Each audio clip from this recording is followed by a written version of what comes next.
ቤተሰቤን ልርዳ ኑሮዬን ልቀይር ብሎ ተሰደደ ወጣት ከእናት አገር። እህቴ በሰው ቤት ወገቧን ሊሰበር፣ ወንድሜ በበረሃው ጉልበቱ ሲደፈር፣ ሲመሽ ሲነጋ ሲደክሙ ሲለፉ ለራሳቸው ሳይሆን ለሰው ተረፉ።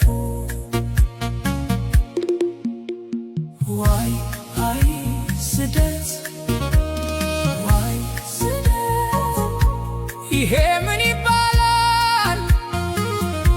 ወጣትነትን ቆርጥሞ ይበላል።